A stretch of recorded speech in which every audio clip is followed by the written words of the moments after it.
Railway ಪ್ರಯಾಣಿಕರಿಗೆ ದೊಡ್ಡ ಶುಭ ಸುದ್ದಿ. ಬೆಂಗಳೂರು ಮುಂಬೈ ಮಾರ್ಗದಲ್ಲಿ ವಂದೇ ಭಾರತ್ ಸ್ಲೀಪರ್ ರೈಲು ಸಂಚಾರಕ್ಕೆ ಮುಹೂರ್ತ ಫೈನಲ್.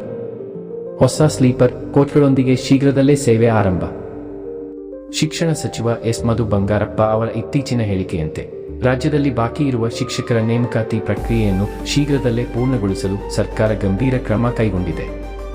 ಚಲ್ಲಘಟ್ಟದಲ್ಲಿ ಅಂಗವಿಕಲರ ಮನೆ ಹಾಗೂ ಶೆಡ್ಗಳ ತೆರವು ಕಾರ್ಯಾಚರಣೆಗೆ ಸಂಬಂಧಿಸಿದಂತೆ ಹೈಕೋರ್ಟ್ ಮಹತ್ವದ ನಿರ್ಧಾರ ಕೈಗೊಂಡಿದೆ.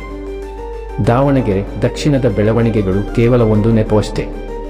ಹಳೆ ಮೈಸೂರು ಭಾಗದಿಂದ ಹಿಡಿದು ಉತ್ತರ ಕರ್ನಾಟಕದವರೆಗೂ ಜಮೀರ್ ಹಸ್ತಕ್ಷೇಪ ಮಾಡುತ್ತಿರುವುದು ಇತರ ಜಿಲ್ಲಾ ಮಟ್ಟದ ಮುಸ್ಲಿಂ ನಾಯಕರಿಗೆ ಅಸಮಾಧಾನ ತಂದಿದೆ. ಅಣ್ಣಯ್ಯ ಧಾರಾವಾಹಿಯಲ್ಲಿ ಜಿಮ್ ಸೀನಾ ತಂಗಿ ಭಾನು ಪಾತ್ರ ನಿಭಾಯಿಸುತ್ತಿರುವ ಬಾಲಂಟಿಯ ಹೆಸರು ಮಾನಿಕಾ. ಪ್ರಸ್ತುತ ಮಾನಿಕಾ CBSE 10ನೇ ತರಗತಿ ಪರೀಕ್ಷೆ ಬರೆದು ಡಿಸ್ಟಿಂಕ್ಷನ್ನಲ್ಲಿ ಪಾಸ್ ಆಗಿದ್ದಾರೆ.